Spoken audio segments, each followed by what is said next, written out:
तो 10,000 वर्ल्ड के पिछले एपिसोड में हमने देखा था कि डार्कसेड अपने मास्टर को ढूंढते हुए एक जगह पर आ पहुंचता है और अब वह चिल्लाते हुए वहां पर अपने मास्टर को आवाज लगाने लगता है। तभी उसके सामने उसका मास्टर अपीयर होता है और अब हमें दिखाया जाता है कि उसका मास्टर कोई और नहीं बल्कि वाटर डीमन होता है। अब वाटर डीमन को देखते ही डार्कसेड नील डाउन करते हुए बोलता है, मास्टर मैं इस जगह पर आपको एक इन्फॉर्मेशन देने के लिए आया हूँ। तभी वाटर डीमन बोलता है, आखिर क्या हुआ और आखिर इस जगह पर तुम इतने ज्यादा इंजर्ड क्यों हो। डार्कसेड बोलता है, मास्टर मैंने यहाँ पर एम्परर डोंगजी के बेटे को ढूंढ लिया है और मैंने आपके लिए उसे यहाँ पर कैप्चर करने की कोशिश की, पर मैं उससे फाइट में नहीं जीत पाया।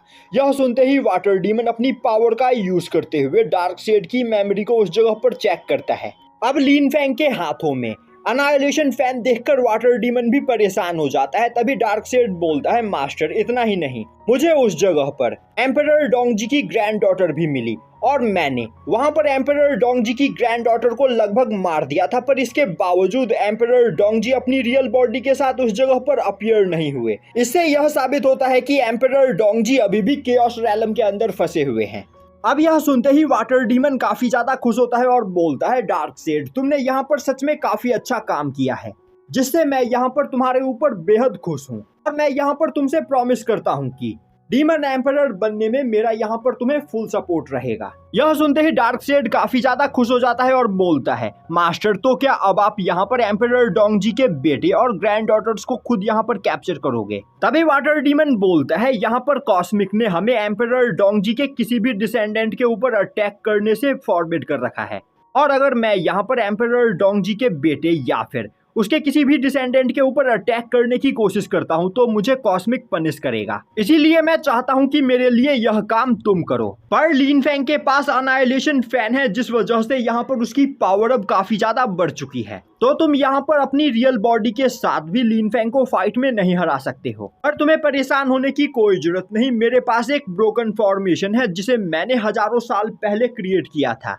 टाइम के साथ साथ इस फॉर्मेशन की पावर यहाँ पर डिक्रीज हो गई है, पर इसके बावजूद अगर तुम फाइट के दौरान इस फॉर्मेशन का यूज करो तो तुम किसी को भी इस फॉर्मेशन के अंदर कैप्चर कर सकते हो। अब डार्कसेड जैसे ही उस फॉर्मेशन को देखता है वह काफी ज्यादा खुश हो जाता है और बोलने लगता है, एंशिएंट वॉर के बाद आज तक किसी ने भी सुप्रीम लेवल फॉर्मेशन को यहाँ पर नहीं देखा है। यह फॉर्मेशन भले ही इस जगह पर डैमेज है, पर इसके बावजूद यह एक सुप्रीम लेवल फॉर्मेशन है, तो इसका यूज करते हुए मैं यहाँ पर इमॉर्टल एम्परर रैलम के पीक पर मौजूद कल्टीवेटर्स को भी फाइट में हरा सकता हूँ। तभी वाटर डीमन अपना सोल फ्रेगमेंट भी वहाँ पर डार्कसेड को देता है और उससे बोलता है, अगर फाइट के दौरान तुम्हारी जान को खतरा होता है तो तुम्हें परेशान होने की कोई जरूरत नहीं, क्योंकि मेरा यह सोल फ्रेगमेंट तुम्हें प्रोटेक्ट करेगा। यह सुनकर डार्कसेड और भी ज्यादा खुश हो जाता है और अब वह नील डाउन करते हुए बोलता है, मास्टर आप यहाँ पर पूरी तरीके से मुझ पर यकीन कर सकते हो, मैं जल्द ही लिन फेंग और उसकी सभी डॉटर्स को कैद करके आपके सामने पेश करूंगा और एम्परर डोंगजी के सभी डिसेंडेंट को ठिकाने लगाने के बाद हम बिना किसी प्रॉब्लम के शुआन युआन यूनिवर्स के ऊपर कब्जा कर सकते हैं। तभी वाटर डीमन बोलता है, अब तुम यहाँ से जा सकते हो और मुझे तुम्हारी जीत का इंतजार रहेगा।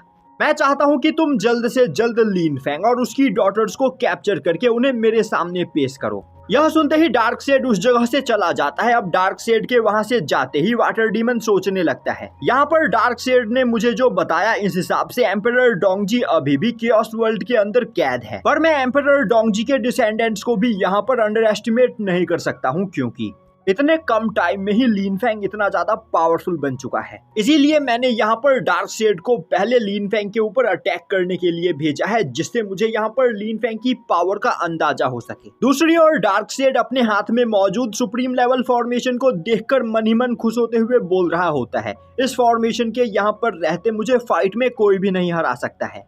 और जैसे ही मैं लिन फेंग और उसकी डॉटर्स को कैप्चर करके मास्टर के सामने पेश करूंगा, मास्टर मुझे नए डीमन एम्परर की पोजीशन सौंप देंगे और फिर इस पूरे डीमन रैलम पे मेरा राज होगा।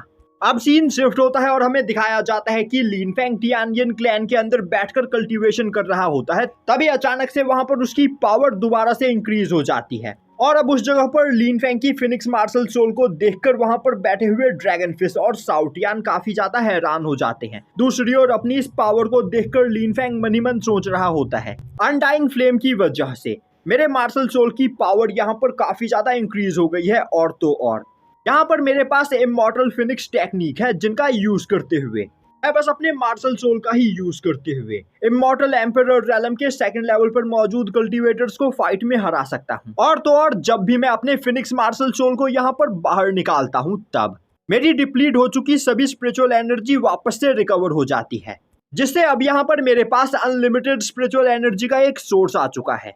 और अगर मैं यहाँ पर ठीक तरीके से इसका यूज करूँ तो इससे मैं और भी ज्यादा पावरफुल बन सकता हूँ। तभी lady Cheng Yu Lin Feng को मैसेज करके बताती है कि सभी लोग यहाँ पर उसके साथ इमॉर्टल स्वॉर्ड वर्ल्ड में जाने के लिए तैयार है। यह सुनते ही लिन फेंग टेलीपोर्ट होकर एक जगह पर आता है जहाँ पर लिनान यू, लिन जाओ यू एल्डर सिंगयू के साथ पहले ही मौजूद होती है। और अब लिन फेंग को देखते ही वह भागते हुए उसके पास जाती है। वहीं पर वह दोनों काफी ज्यादा एक्साइटेड होती है और बोलने लगती है, फादर तो क्या अब हम यहाँ से सीधा इमॉर्टल स्वॉर्ड वर्ल्ड में चल रहे हैं? लिन फेंग बोलता है, हाँ पर पहले मुझे यहाँ पर एक इम्पोर्टेंट काम करना है। और अब लिन फेंग लेडी चेंग यू की ओर देखते हुए बोलता है, मैंने सुना कि फाइट के दौरान तुम्हारी एंसेस्टर यहाँ पर काफी ज्यादा इंजर्ड हो गई थी, तो उन्हें मेरे पास लेकर आओ, मैं यहाँ पर उनकी सोल को हील कर सकता हूँ। यह सुनते ही टियानियन क्लैन की पैट्रियार्क अपने एंसेस्टर को उस जगह पर समन करती है।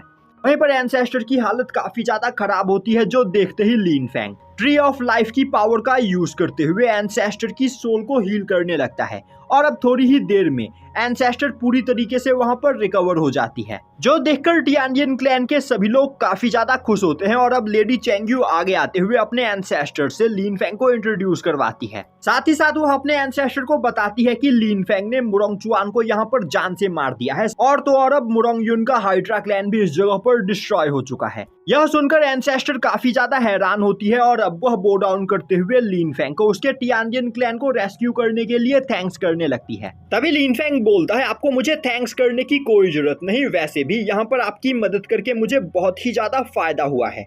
आपकी ही मदद करने की वजह से मुझे यहाँ पर इमॉर्टल स्वॉर्ड वर्ल्ड के बारे में पता चला। और अभी मैं अपने सभी लोगों के साथ और अभी मैं अपने सभी सबऑर्डिनेट्स के साथ यहाँ से सीधा इमॉर्टल स्वॉर्ड वर्ल्ड की ओर जा रहा हूँ। अगर आप चाहो तो आप भी हमें ज्वाइन कर सकती हो।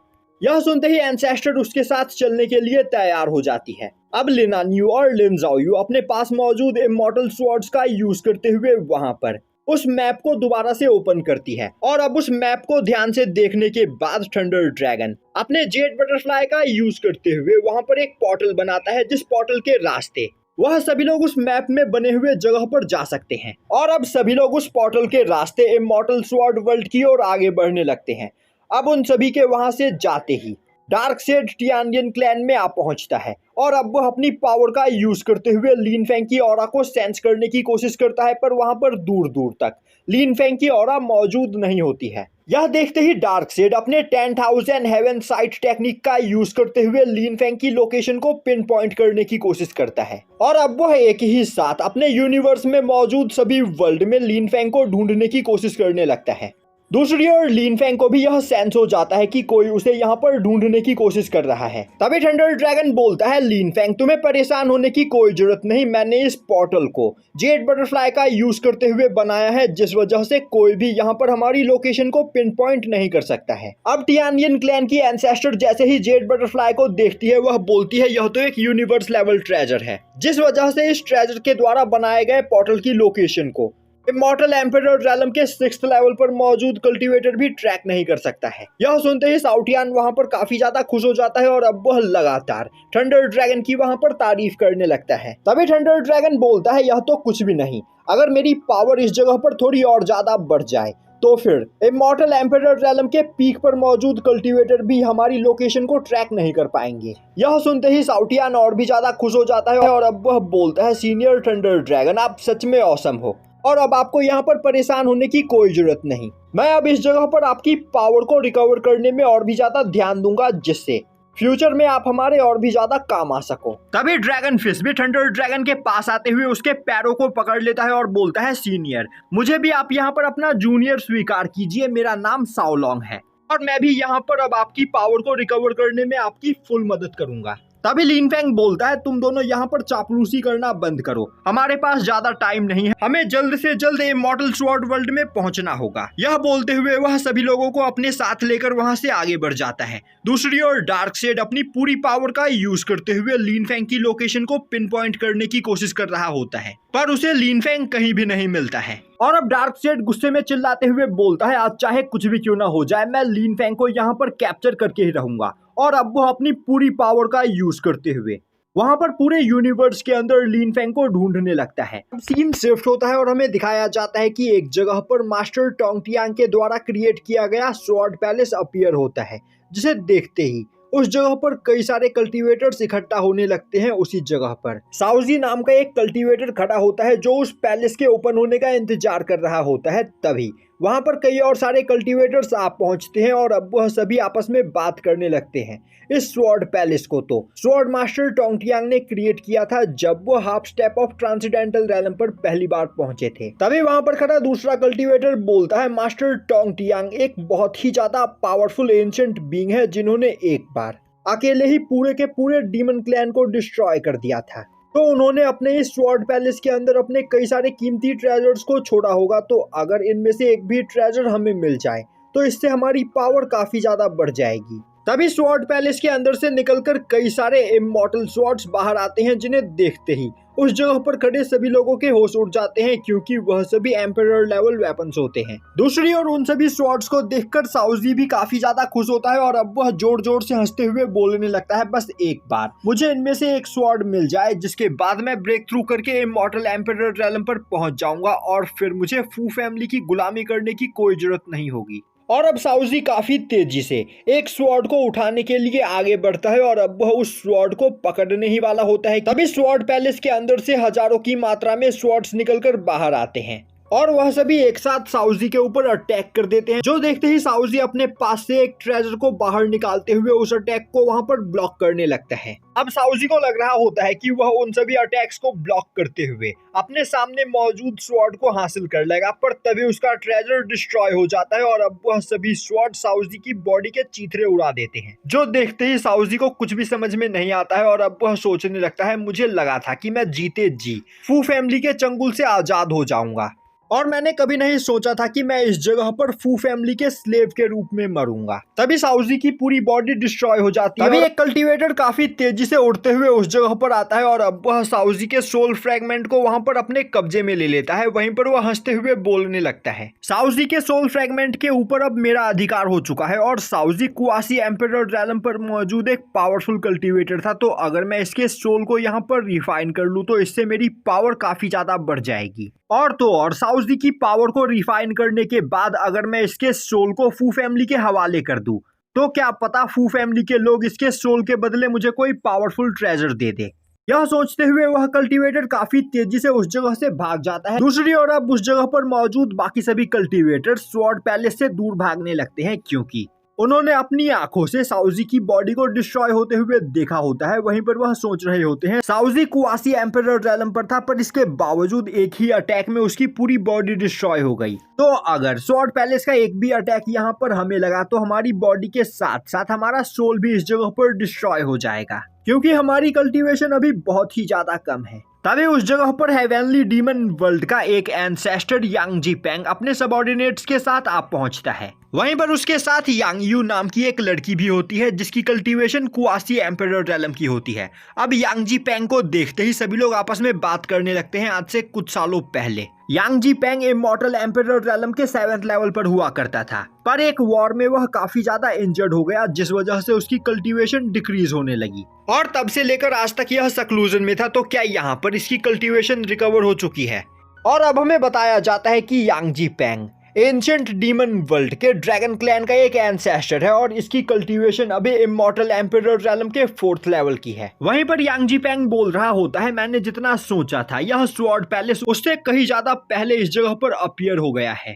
तभी यांग जी पेंग का एक साथी यांग हाई बोलता है मास्टर यह हमारे लिए एक अच्छी खबर है, अब आप इस स्वॉर्ड पैलेस के अंदर मौजूद ट्रेजर्स को रिफाइन करके अपनी पूरी कल्टीवेशन को रिकवर कर सकते हो, जिससे हमारे क्लैन को काफी ज्यादा फायदा होगा। तभी यांग जी पेंग बोलता है यांग हाई तुम्हें यहाँ पर इतना ज्यादा खुश होने की कोई जरूरत नहीं, जब तक हम इस पैलेस के अंदर मौजूद ट्रेजर्स को रिफाइन नहीं कर लेते हैं तब तक हमें यहाँ पर सावधान रहना होगा। और मास्टर टोंगटियांग के द्वारा क्रिएट किए गए स्वॉर्ड पैलेस को हमें यहाँ पर अंडर एस्टिमेट नहीं करना चाहिए। अब यांग जीपेंग अपने पास मौजूद कॉफिन के अंदर से कई सारे स्वॉर्ड्स को बाहर निकालता है और अब वह उन सभी स्वॉर्ड्स का यूज करते हुए स्वॉर्ड पैलेस तक जाने के लिए एक स्वॉर्ड पाथ बनाता है। और अब वह यांग यू और यांग हाई के साथ उस स्वॉर्ड पाथ के ऊपर चलते हुए धीरे धीरे पैलेस की ओर आगे बढ़ने लगता है। तभी वहां पर चारों ओर काफी खतरनाक थंडर स्ट्राइक होने लगता है और अब उन सभी थंडर स्ट्राइक के अंदर से निकलकर एक पर्सन बाहर आता है। वहीं पर वह हंसते हुए बोल रहा होता है, यांग जी, हम यहाँ पर कई सालों के बाद मिल रहे हैं और मुझे यहाँ पर यह लगने लगा था कि मैं कभी दोबारा तुमसे नहीं मिल पाऊंगा। और इस पर्सन का नाम टांजिन टाओ है और यह इमॉर्टल एम्परर रैलम के 5th लेवल पर मौजूद है। अब जिनटाओ को देखते ही उस जगह पर मौजूद सभी कल्टीवेटर्स आपस में बात करने लगते हैं। तो एंशिएंट स्वॉर्ड मास्टर जिनटाओ है जो एंशिएंट पैरामॉर्डियल वर्ल्ड से बिलोंग करता है और तो और स्वॉर्ड मास्टर टोंगटियांग का डिसाइपल रह चुका है। तभी यान यू यानजिन से बोलती है, मास्टर जिनटाओ के यहाँ पर आने से यह साबित हो जाता है कि स्वॉर्ड मास्टर टोंगटियांग ने जरूर इस स्वॉर्ड पैलेस के अंदर किसी काफी ज्यादा पावरफुल ट्रेजर को छिपा कर रखा है। तो हमें यहाँ पर बिना देर किए स्वॉर्ड पैलेस के अंदर जाकर उस ट्रेजर को अपने कब्जे में ले लेना चाहिए। यह सुनते ही यानजी स्वॉर्ड पैलेस की ओर देखता है और अब वह जिनटाओ से बोलता है, मेरे पुराने दोस्त, इस तरह की अपॉर्चुनिटी हमें बार बार नहीं मिलती है और मैं जानता हूँ कि तुम भी इस जगह पर स्वॉर्ड पैलेस के अंदर मौजूद ट्रेजर को लेने के लिए आए हो, पर वह ट्रेजर उसी को मिलेगा जो पहले उस ट्रेजर तक पहुंचेगा। तो उस ट्रेजर को रिफाइन करने के बाद मैं तुमसे मिलता हूँ। यह बोलते हुए यानजिन अपने दोनों डिसाइपल्स के साथ काफी तेजी से आगे बढ़ता है। अब यानजिन को स्वॉर्ड पैलेस की ओर जाते हुए देखकर उस जगह पर मौजूद बाकी सभी कल्टीवेटर्स भी स्वॉर्ड पाथ को फॉलो करते हुए स्वॉर्ड पैलेस की ओर आगे बढ़ने लगते हैं। वहीं पर वह सभी मन ही मन सोच रहे होते हैं, अगर हमें स्वॉर्ड पैलेस के अंदर मौजूद कोई मामूली सा स्वॉर्ड भी मिल जाए तो उसे रिफाइन करने के बाद हम ब्रेक थ्रू करके सुप्रीम गॉड एम्परर रैलम पर पहुंच सकते हैं और इतना ही हमारे लिए काफी होगा। दूसरी ओर जिनटाओ एक जगह से खड़ा होकर यह सब कुछ देख रहा होता है। तभी उसका एक डिसाइपल बोलता है, मास्टर, आखिर आप इस जगह पर किस चीज का इंतजार कर रहे हो? हमें भी जल्द से जल्द स्वॉर्ड पैलेस की ओर आगे चलना चाहिए, वरना यानजी वहां पर मौजूद सभी ट्रेजर्स को रिफाइन कर लेगा। तभी जिनटाओ बोलता है, तुम्हें परेशान होने की कोई जरूरत नहीं और कहीं तुम भूल तो नहीं गए कि मैं मास्टर टोंगटियांग का पर्सनल डिसाइपल हूँ। मैं जानता हूँ कि मास्टर टोंगटियांग की पर्सनैलिटी कैसी हुआ करती थी और मैं यह भी जानता हूँ कि मास्टर टोंगटियांग ने इस जगह पर किस तरह के ट्रैप्स बिछाए होंगे। तो तुम्हें परेशान होने की कोई जरूरत नहीं। इस स्वॉर्ड पैलेस के अंदर मौजूद सभी ट्रेजर्स के ऊपर हमारा ही कब्जा होगा। वहीं पर जिनटाओ मन ही मन सोच रहा होता है, अगर एंशिएंट वॉर में हमारा पैरामॉर्डियल वर्ल्ड डिस्ट्रॉय नहीं हुआ होता तो अब तक मैं एक सुप्रीम गॉड बन चुका होता। मास्टर टोंगटियांग के पास इतने ज्यादा पावरफुल ट्रेजर्स मौजूद थे कि उन ट्रेजर्स का यूज करते हुए मैं यूनिवर्सेस को भी डिस्ट्रॉय कर सकता था। पर अफसोस, पैरामॉर्डियल वर्ल्ड के डिस्ट्रॉय हो जाने के बाद वह सभी ट्रेजर्स कहीं खो गए और मुझे यह नहीं पता है कि आखिर इस स्वॉर्ड पैलेस के अंदर किस तरह का ट्रेजर मौजूद है। पर चाहे कुछ भी क्यों ना हो जाए, उस ट्रेजर को यहाँ पर मैं ही रिफाइन करूंगा। यह सोचते हुए वह अपने सभी डिसाइपल्स के साथ स्वॉर्ड पैलेस की ओर आगे बढ़ने लगता है। दूसरी ओर यानजी अपने डिसाइपल्स के साथ स्वॉर्ड पैलेस के पास पहुंचने ही वाला होता है कि तभी उसके ऊपर भी 10,000 स्वॉर्ड स्ट्राइक होता है, जिसे देखते ही यानजी एक फॉर्मेशन शील्ड बनाते हुए उस अटैक को वहां पर ब्लॉक करने लगता है। पर थोड़ी ही देर में उसके द्वारा क्रिएट किया गया फॉर्मेशन शील्ड वहां पर डिस्ट्रॉय हो जाता है और यानजी काफी बुरी तरीके से इंजर्ड हो जाता है।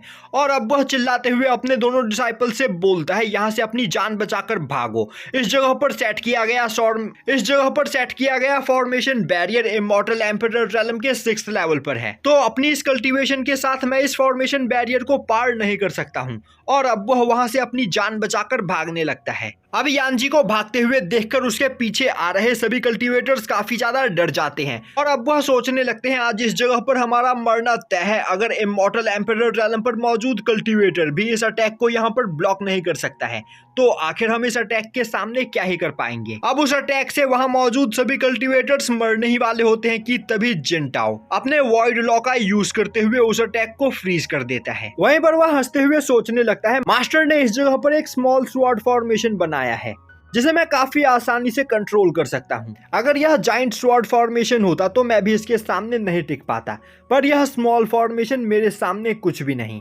अब जिनटाओ के दोनों डिसाइपल्स उसके पास आते हुए लगातार उसकी तारीफ करने लगते हैं। तभी जिनटाओ बोलता है, बेवकूफ, तुम्हें मास्टर टोंगटियांग को अंडर एस्टिमेट नहीं करना चाहिए। एंशिएंट टाइम में स्मॉल फॉर्मेशन भी इतना ज्यादा पावरफुल था कि इसके एक ही अटैक से इमॉर्टल एम्परर रेलम के 9th लेवल पर मौजूद कल्टीवेटर्स भी मारे जाते थे।